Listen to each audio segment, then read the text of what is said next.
Al hablar de agendas globales, hemos estado tocando varios temas. ¿Qué se propone el diablo con la globalización? ¿Qué se proponen los estadistas desde la perspectiva de la economía? ¿Qué se proponen los grandes políticos, los países, las religiones en general con la globalización? Pero nos toca ver ahora un poco más directamente la globalización verdadera. ¿Qué se propone Dios con la globalización? Porque Dios está interesado también en la globalización del mundo. En primer lugar, quiero decirles que vivimos en el tiempo del fin. Y para conocer la agenda divina en esta época, será bueno que comprendamos un poco mejor la percepción divina de esta época, del tiempo del fin. ¿Cómo estaría enmarcada esta época final? Esto lo vemos en el capítulo 11 del libro de Daniel a partir del versículo 40. ¿Qué escribió Daniel sobre lo que allí menciona el profeta como tiempo del fin? Y encontramos que habría una herida, una restauración y una caída final del último imperio, el imperio romano. Habría también una vindicación final del Señor y de su templo, así como de todos los que confían en su ministerio. Es el día del juicio final. Durante esa época se consuman todos los hechos de la humanidad para que Dios finalmente acabe con el pecado e intervenga definitivamente en los asuntos humanos. Encontramos en ese capítulo 11 de Daniel, a partir del versículo 40, lo que podríamos mencionar como la penúltima batalla del mundo. Este fue el título de uno de los temas que vimos anteriormente. Secularismo versus religión, la lucha entre los poderes seculares con los poderes religiosos. Comienza diciendo Daniel 11:40, pero en el tiempo del fin, el rey del sur contenderá con él. ¿Quién es ese él?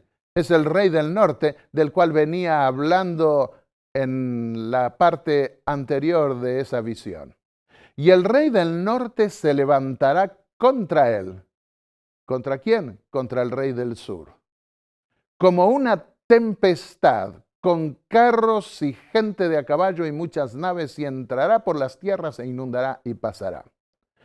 La idea que da al decir contenderá es, como lo dicen algunas versiones, se acorneará, es de acornearse, de dos animales que embisten el uno contra el otro. Lo sabemos porque ese mismo verbo se lo emplea en otros lugares de la Biblia al referirse a esas embestidas de dos animales que se acornean.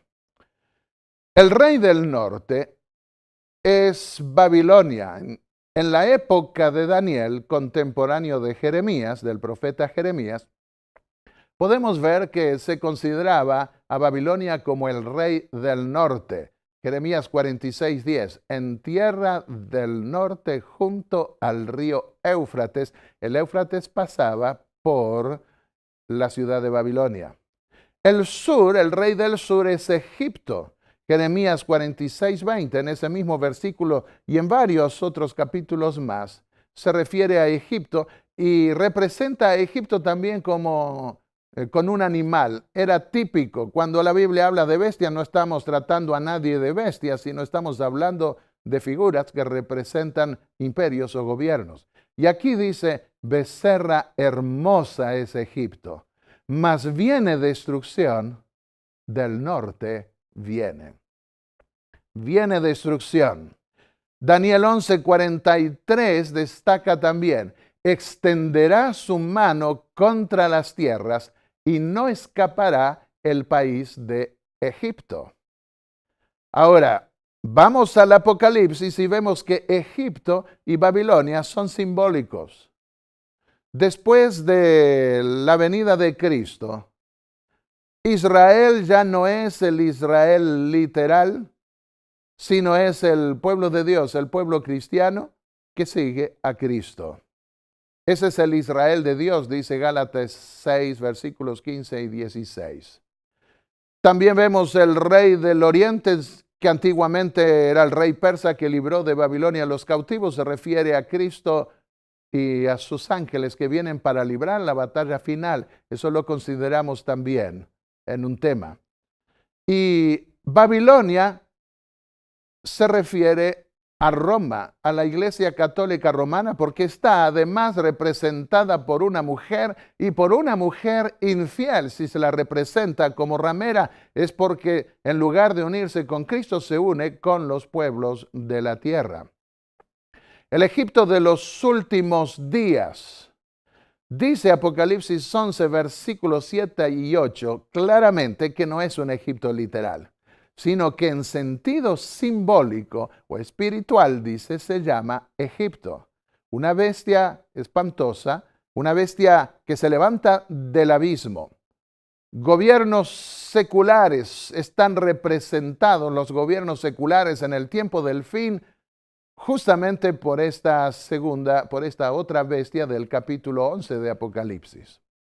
Y fue justamente un gobierno secular, ateo, que dio el golpe de muerte a la autoridad política del papado romano.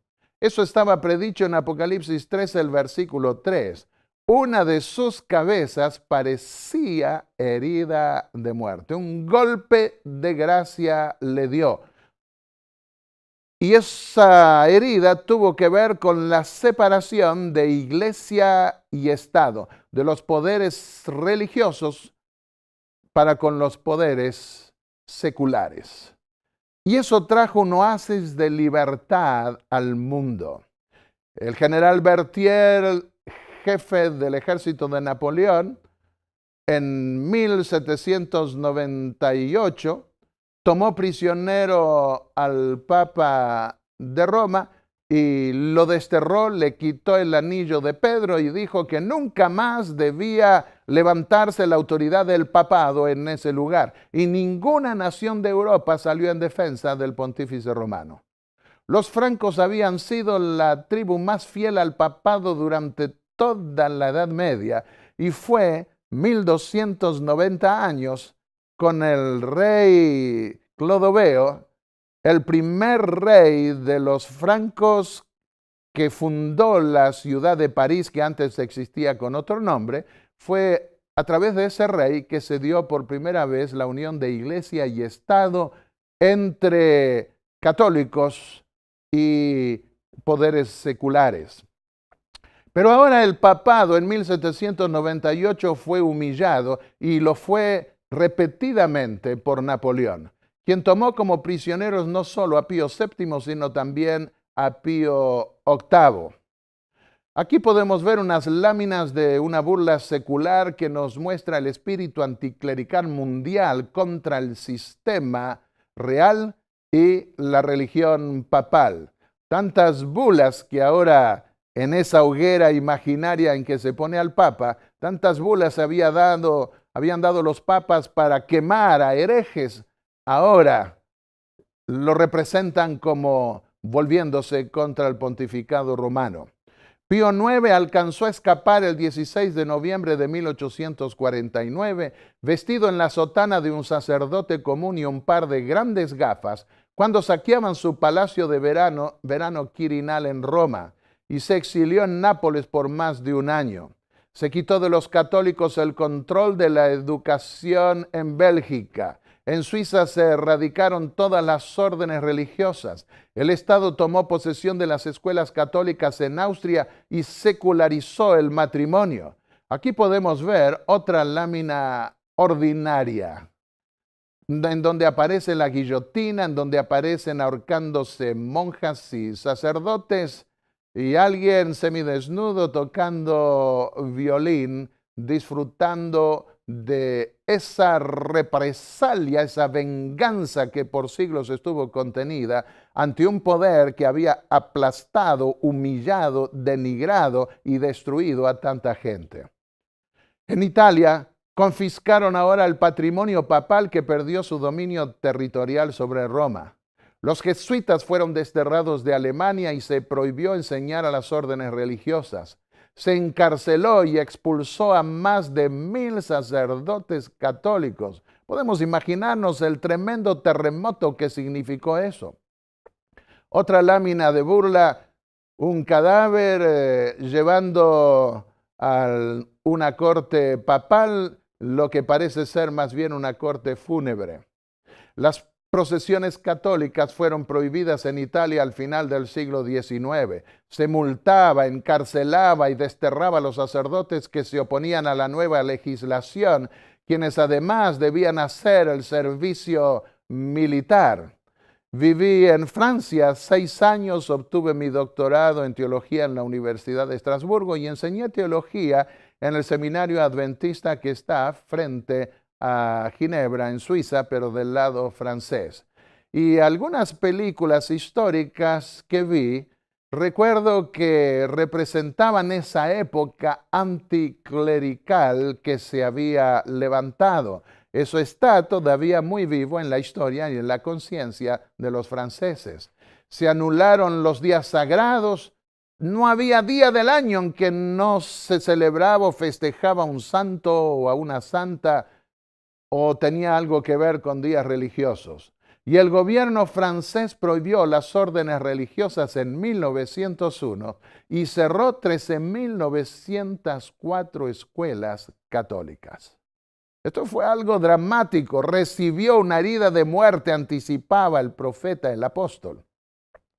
Pío IX, el Papa Pío IX, se salvó de un último insulto cuando una tumba anticlerical intentó tirar su ataúd al río. Ahora veamos la descripción del Apocalipsis, capítulo 11, versículos 7 al 8. Cuando hayan acabado los 2 testigos, el testimonio, el Antiguo y el Nuevo Testamento, la palabra de Dios, cuando hayan acabado su testimonio, la bestia, la autoridad o poder que sube del abismo, hará guerra contra ellos, los vencerá y los matará, destruirá la Biblia. Junto con toda la religión, el poder ateo que se levantó en Francia también destruyó la palabra de Dios. Y sus cadáveres estarán en la plaza de la gran ciudad que en sentido espiritual o simbólico se llama Sodoma y Egipto, donde también nuestro Señor fue crucificado. Aquí vemos que se levantaría una guerra, se haría una guerra contra los 2 testigos, la Biblia, el Antiguo y el Nuevo Testamento. Y eso ocurrió no solamente en Francia, sino también ocurrió con el comunismo de la Unión Soviética. No se permitía llevar Biblias, ni a China en su comunismo. Y cuando por contrabando lograban introducir algunas Biblias, aunque descubrían y destruían la mayoría, ya se daban por satisfechos los que enviaban esas Biblias porque al menos pasaron algunas. Jesús dijo que las escrituras del Antiguo Testamento, por supuesto, dan testimonio de mí. San Juan 5:39. Y en San Juan 8:18 dice, yo soy el que doy testimonio de mí mismo y el que me envió el Padre da testimonio de mí. Aquí vemos los 2 testigos. ¿Quiénes dan testimonio en una corte? Los testigos. Lo llamó el apóstol Pablo testimonio de Cristo y testimonio de nuestro Señor en 2 pasajes, en 2 de sus cartas. Y en el Apocalipsis esos 2 olivos, 2 testigos, reciben su vida, su fuerza del aceite que proviene de 2 olivos y que desemboca en 2 candelabros que están ante el Dios de la tierra y los llama testigos también. En Apocalipsis 11, 12 al 6 se muestra esa relación. Hay 2 candelabros representando uno al Antiguo y otro al Nuevo Testamento. Juan dijo en Salmo 119, 105, lámpara es a mis pies tu palabra y lumbrera a mi camino. En este monolito que vemos aquí se ve la decisión que tomaron al comenzar el siglo XVI los valdenses de unirse a la Reforma protestante. Y ellos pusieron allí como testimonio la Biblia, sé fiel, el fundamento de la fe valdense y protestante. Los que asumieron el testimonio de la palabra de Dios durante la Edad Media fueron perseguidos. Se presumía reverenciar la Biblia, pero se la tenía recluida en conventos en un idioma que el pueblo no conocía, y el clero se reservaba el derecho a interpretarla y se condenaba a los que la difundían. La Biblia fue proscripta, se la puso en el índice de libros prohibidos en su versión popular, porque la tenían en una versión que no se había traducido. Y profetizaron, dice, esos dos testigos vestidos de cilicio. Significa vestidos de aflicción, ropaje de angustia, luto y privación. ¿Cuántos fueron quemados en la hoguera por estudiar la Biblia cuando los descubrieron? Al ser quemado en 1415, el gran reformador Juan Hus, él dio un testimonio de su fe, declarando que moría por su fe en la palabra de Dios y se negaba a retractarse de ese testimonio de la palabra de Dios. Los que se atrevieron a difundir la Biblia fueron muertos, Apocalipsis 6:9, por causa de la palabra de Dios y del testimonio que tenían. Y eso ocurrió durante más de 1000 años. La persecución, la intolerancia que se pudo ver allí.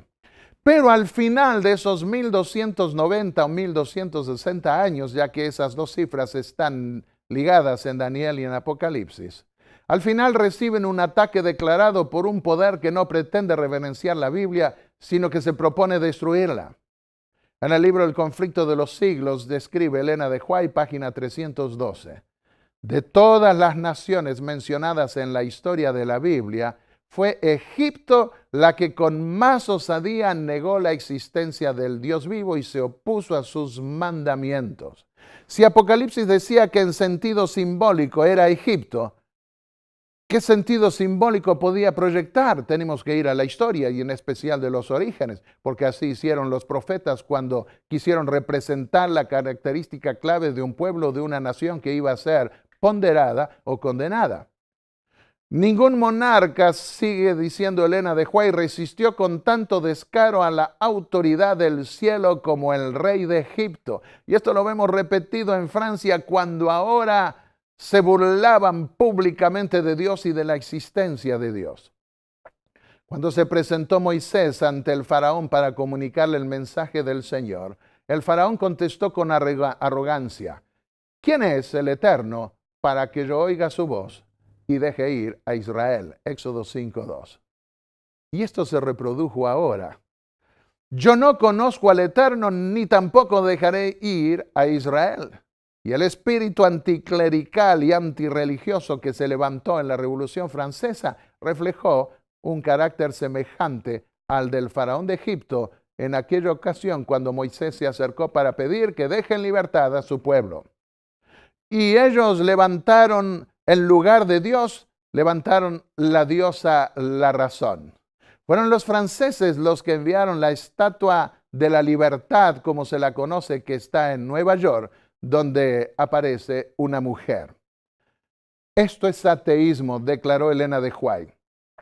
Y la nación representada por Egipto iba a oponerse de un modo parecido a la voluntad del Dios vivo y a dar pruebas del mismo espíritu de incredulidad y desconfianza. Conflicto de los siglos, página 312.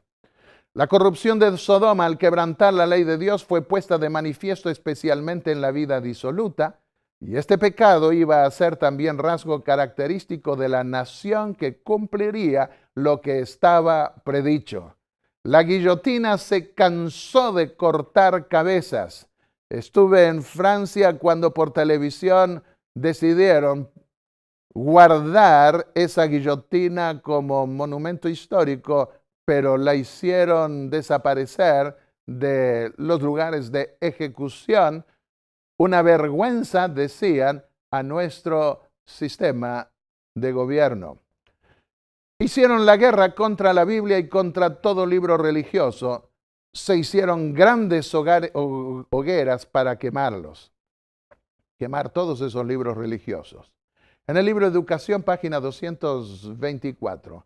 Antes de la revolución bolchevique, la revolución comunista rusa, Elena de White dijo lo siguiente: la propagación mundial de las mismas enseñanzas que produjeron la Revolución Francesa tienden a envolver al mundo en una lucha similar a la que convulsionó a Francia.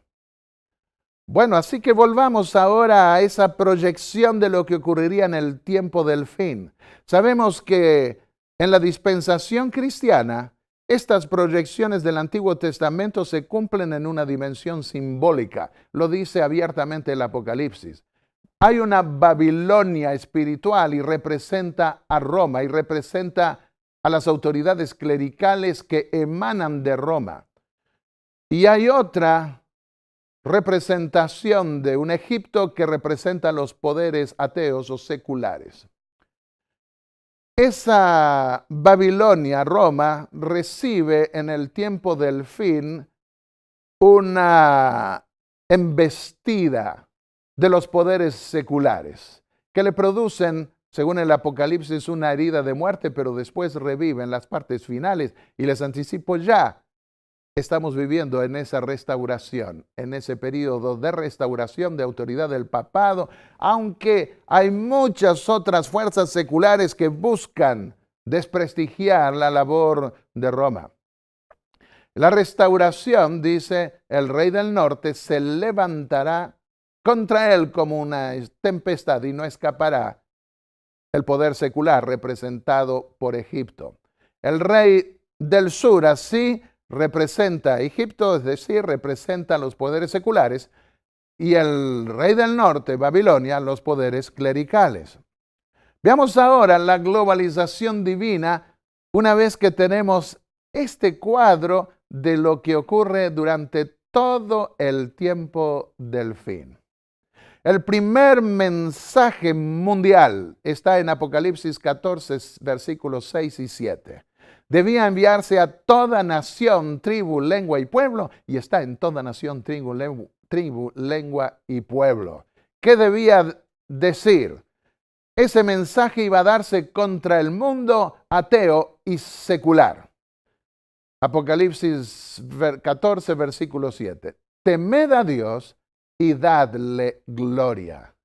Es la época de temer a Dios, con gente que perdió toda dimensión de Dios y no le terminó importando más nada de Dios, porque lo que conoció de Dios y de la historia fue opresión y cuadros horrendos que se dieron de persecución durante más de un milenio. ¿Qué significa temer a Dios? En Eclesiastés 12, los versículos 13 y 14, en ese libro más pesimista de la Biblia que escribió un rey después de haber gastado todo, pero que en su parte final volvió a convertirse a Dios y escribió el Eclesiastés, el rey Salomón, dijo él para terminar su libro: teme a Dios y guarda sus mandamientos, porque Dios traerá toda obra a juicio, incluyendo toda cosa oculta, sea buena o mala. Teme a Dios. El fin de todo discurso oído es este, comenzaba diciendo ese versículo. El fin de toda discusión religiosa es esta: teme a Dios. Y eso significa guardar los mandamientos, porque Dios traerá toda obra a juicio. Eso significa temer a Dios.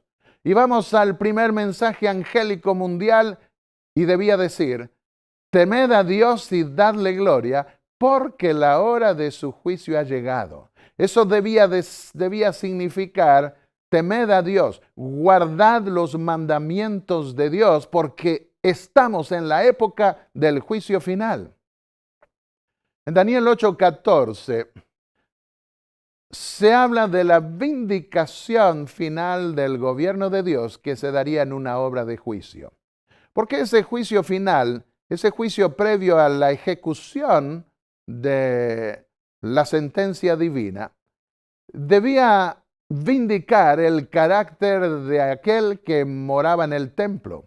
De manera que la purificación del templo al final de 2300 días, símbolo de años, tenía que ver con la vindicación del carácter de Dios y de todos los que se beneficiaron del ministerio que allí se efectuó. Y en otra exposición, en otro estudio, nosotros vimos que la fecha nos conduce al año 1844, cuando comenzó el juicio de Dios. Por eso el mensaje dice: temed a Dios y dadle gloria porque ha llegado la hora del juicio. Ya comenzó, está acá. Habría un momento en la historia de la humanidad donde un pueblo se levantaría para proclamar que la hora del juicio ha llegado.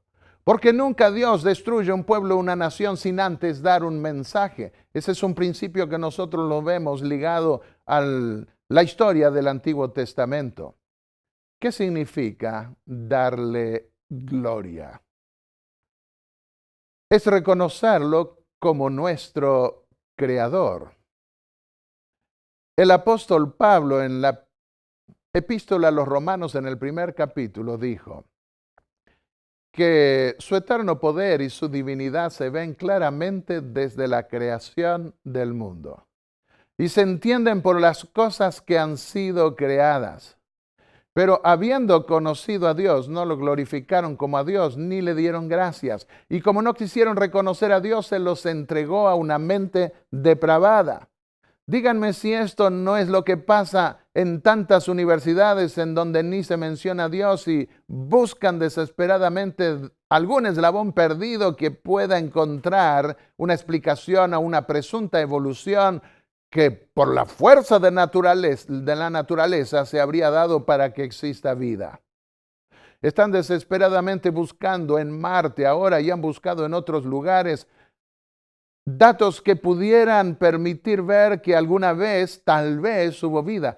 Porque en ningún lugar donde Dios no intervino para poner vida, existe la vida. En Marte la naturaleza no tuvo fuerza propia. Tampoco en Mercurio, ni tampoco en Venus, ni en Júpiter, ni en ninguno de los otros planetas. El planeta azul, como se lo llama, el único que contiene agua como para vida abundante. Qué hermosa vida que Dios puso acá, es este. Pero los hombres no quisieron reconocer a Dios y entonces dice el apóstol Pablo, los entregó a una mente depravada. ¿Qué significa darle gloria? Significa reconocerlo como nuestro creador. El invento humano fue producto del ateísmo secular que niega la existencia de un creador. Pero el testimonio divino nos muestra que Dios creó las especies maduras y les indicó que se reprodujeran. En esa discusión que proviene de Aristóteles del mundo antiguo para saber qué fue primero, sino el huevo o la gallina, podemos decir Dios hizo la gallina y la creó de tal manera que pudiera producir huevos para reproducirse. Apocalipsis 12:17 describe a los que obedecen los mandamientos de Dios y tienen el testimonio de Jesús. Tienen también la fe de Jesús. Dios levantó un remanente para vindicar su palabra ante el mundo antes de castigar al mundo por su rebelión a la ley divina. Por eso, temed a Dios y dadle gloria significa honrar al Creador, guardar los mandamientos de Dios. La séptima y última trompeta, juicio de Dios, Apocalipsis 11:18, dice: ha llegado el tiempo de juzgar a los muertos, de dar el galardón, la recompensa a tus siervos los profetas, a los santos y a los que temen tu nombre. Prestamos atención a lo que dijimos hace unos momentos. ¿Qué significaba temer a Dios? Guardar sus mandamientos. Abraham dijo, no hay temor de Dios en este lugar porque mataban personas y pensaba en cualquier momento me llegará el turno a mí. Pero aquellos que temen a Dios no matan y cumplen con el mandamiento que dice no matarás y cuidan de no participar de nada que viole los mandamientos de Dios. Temed a Dios y dadle gloria porque ha llegado la hora del juicio. Repitamos ese pasaje. El juicio de Dios ya comenzó, está acá. Y la iglesia adventista apareció a partir de entonces, la iglesia adventista del séptimo día, para honrar al Creador en ese séptimo día, que es el día verdadero, el día del Señor. Así lo declara la Biblia.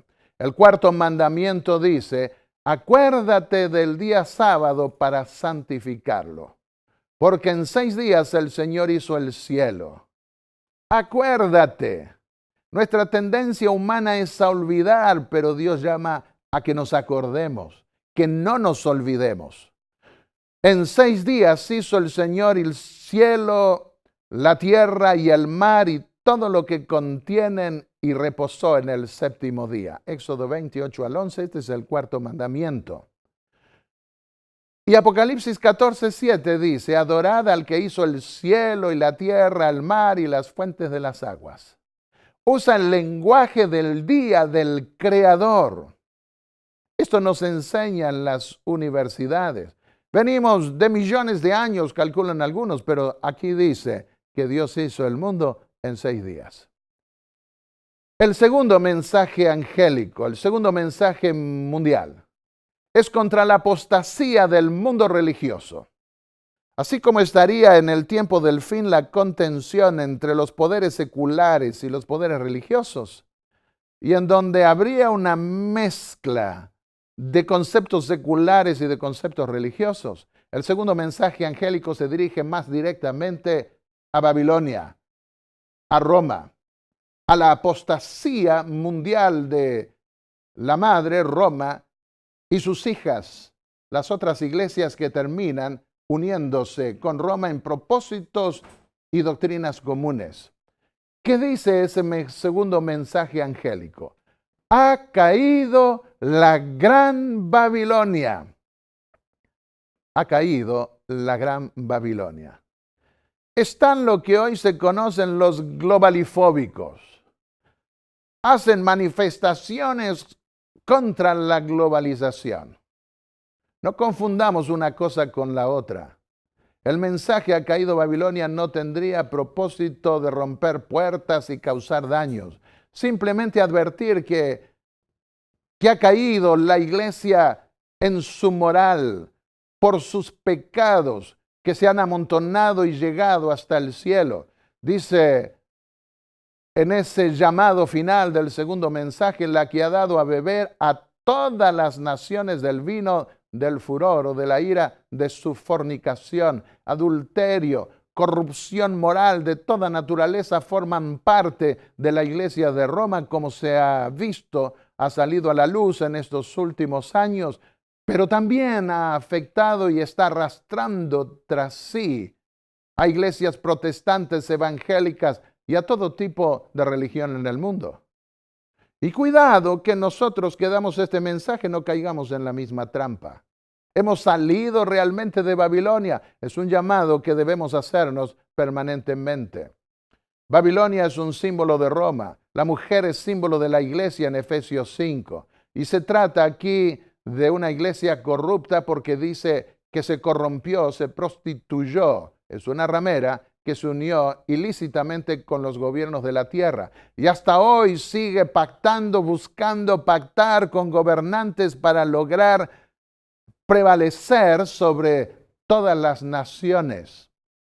Con ella cometieron adulterio los reyes o gobernantes de la tierra, dice Apocalipsis 17:2. Y continúa pactando con los gobiernos de la tierra.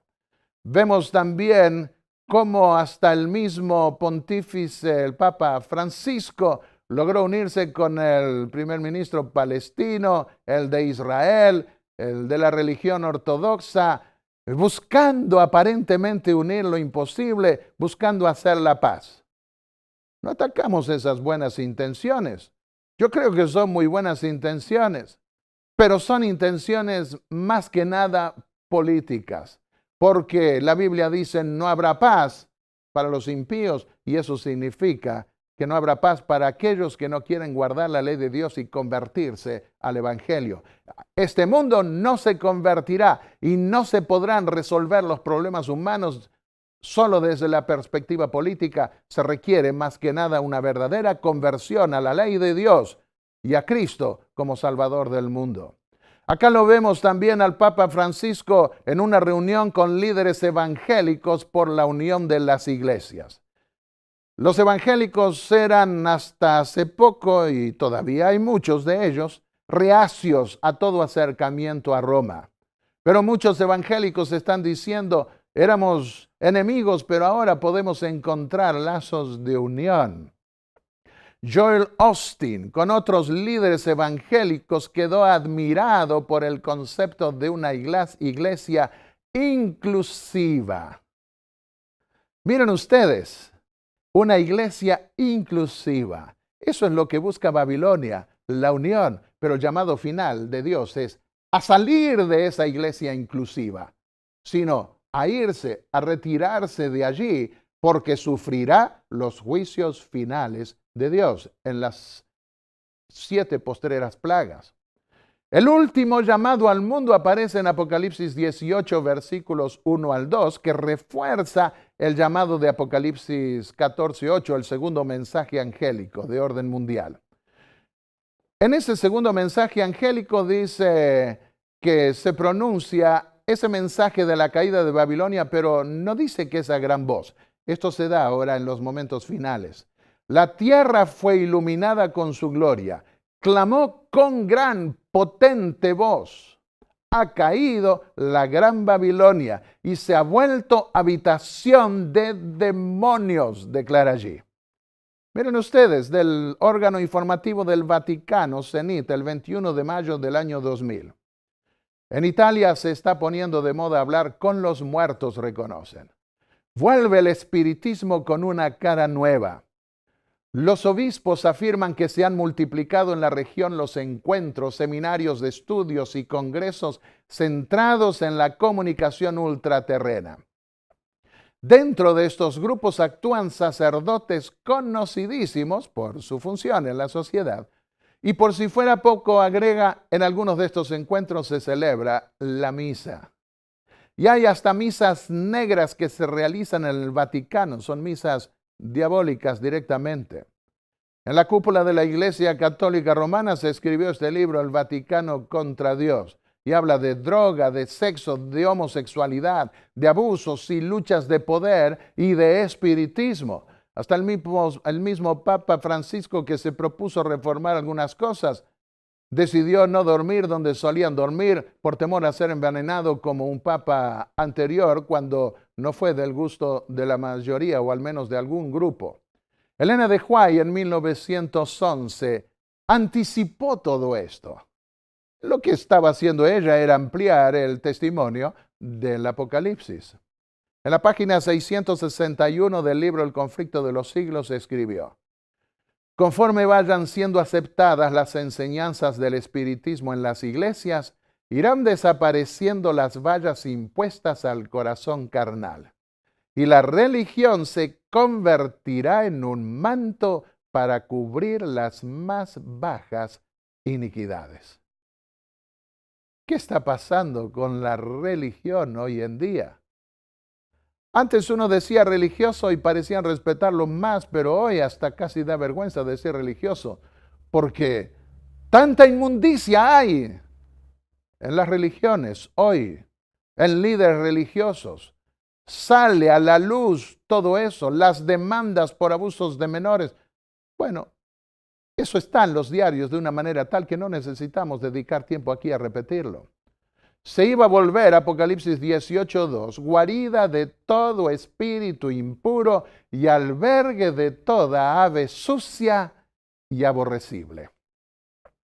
La gran Babilonia, Apocalipsis 17:5, madre de las rameras y de las abominaciones de la tierra, de las cosas más detestables, allí se darían cubiertas en esa aparente santa sede, pero bajo el manto de la religión se esconde. ¿Qué santa sede? Nido, dice el Apocalipsis, de toda ave inmunda y aborrecible, de incorrupción de toda naturaleza. Hay solo una santa sede en el universo y es la ciudad de Dios, donde Dios tiene su trono, donde está su templo. Eso sí que es santidad, pero aquí en la tierra cuando alguien ostenta santidad y permite que le digan Santo Padre y que el asiento, el trono donde habita es una santa sede, tenemos que entrar a desconfiar, porque los seres humanos no tenemos santidad propia, solo Dios nos la puede otorgar y por gracia y no en un contexto de autoridad, de superioridad o de vanagloria, queriendo ostentar algo que por naturaleza ninguno de nosotros posee. El tercer y último mensaje mundial. Si alguno adora a la bestia y a su imagen, recordemos que el término bestia no se lo estamos dando a nadie como si fuera un animal, sino que estamos representando, estamos explicando la figura bíblica que representa gobiernos, imperios, autoridades, naciones, etc. Si alguno adora a la bestia, y en este caso representa al anticristo romano, y adora su imagen, la unión de la iglesia y el Estado que los protestantes en los países protestantes van a restablecer, y recibe su marca en su frente o en su mano, la imposición de un falso día de reposo como señal de reconocimiento y de autoridad a quien promulgó ese día que no está en la palabra de Dios y que no honra a Dios. Este también beberá del vino de la ira de Dios. ¡Qué tremendo mensaje! Habrá una tremenda confrontación final entre los poderes terrenales que impondrán una marca que no es el sello de Dios y que emplearán todo recurso para someter a aquellos que tienen el sello de Dios. La marca, la globalización del engaño. Apocalipsis 13:14 dice, con las señales que se le permitió realizar, engaña a los habitantes de la tierra y les manda que hagan una imagen de la bestia. La globalización económica religiosa, la vemos en los versículos 16 y 17, ordenaba que a todos, pequeños y grandes, ricos y pobres, libres y siervos, se les ponga una marca en la mano derecha, señal de hacer, o en la frente, señal de convicción. Muchos harán sin estar convencidos, otros estarán convencidos. Y que ninguno pueda comprar sino el que tenga la marca. Un boicot universal se dará para con aquellos que tengan el sello de Dios y rehúsen recibir la marca del anticristo romano. El sello de Dios y la ley de Dios en la frente, nos dice el apóstol Pablo en Hebreos 8:10. Tiene que ver con la ley de Dios. Dios se propone escribir en la mente de los hijos de Dios la ley de ellos y en su corazón, para ser su Dios y ellos su pueblo. ¿Qué dijo Jesús que era Él con respecto al sábado?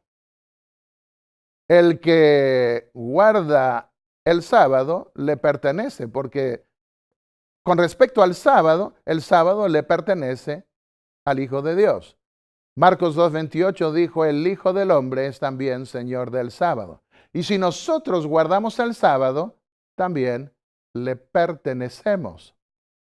El sábado es una señal de pertenencia al Creador.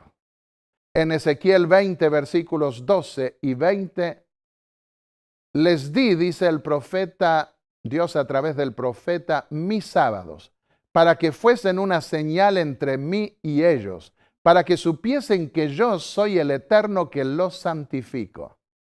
Santificad mis sábados y sean una señal entre mí y vosotros, para que sepáis que yo, el Eterno, soy vuestro Dios. Así que el sábado es señal de pertenencia al Creador. En esta enciclopedia católica encontramos que dice que la Iglesia Católica Romana, después de cambiar el día de reposo del sábado judío, o sea, el séptimo día de la semana, al primero, hizo que el tercer mandamiento, ellos dividieron distintos los 10 mandamientos y lo que es el cuarto lo ponen en el tercero. El tercer mandamiento se refiere al domingo como el día santo y el día del Señor.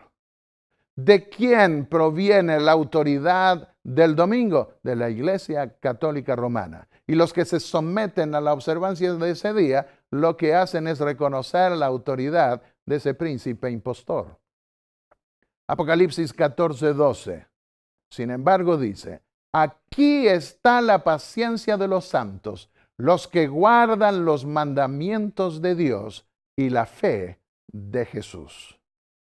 Esto es lo que dice la Biblia. Yo prefiero creer a lo que dice la Biblia y no lo que dicen los dirigentes religiosos, no importa si son papas, si son pastores, si son dirigentes de cualquier mundo, cualquiera que provenga del mundo religioso.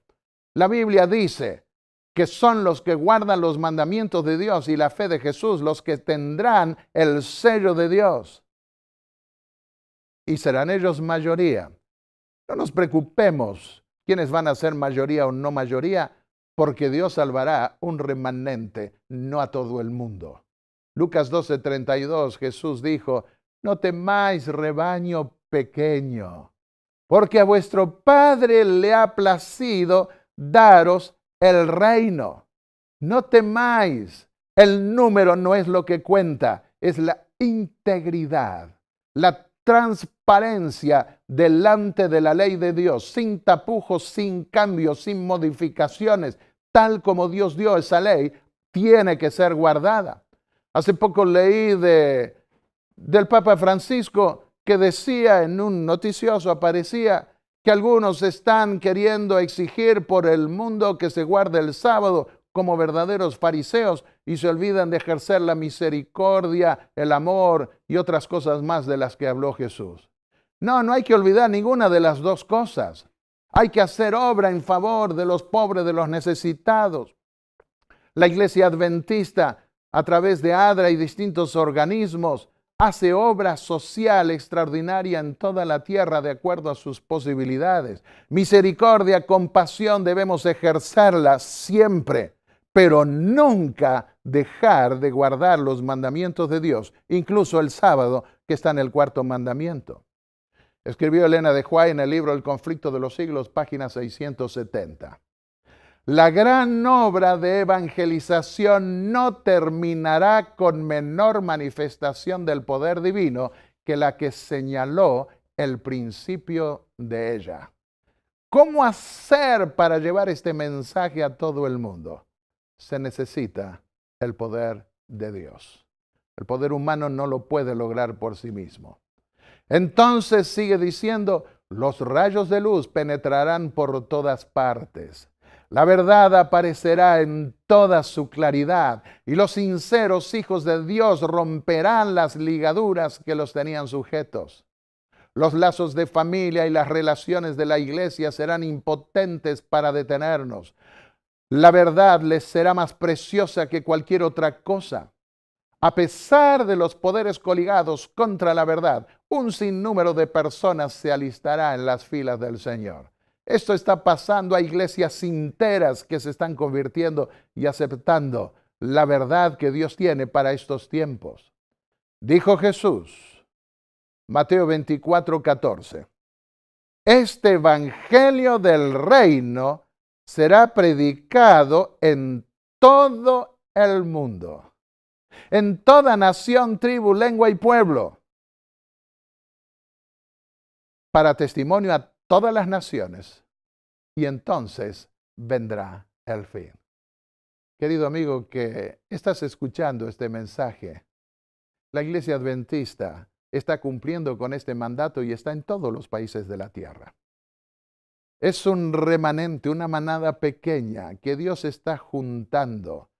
Dios está juntando un ramillete de flores preciosas de cada idioma, de cada nación, de cada pueblo, de cada tribu, de cada raza.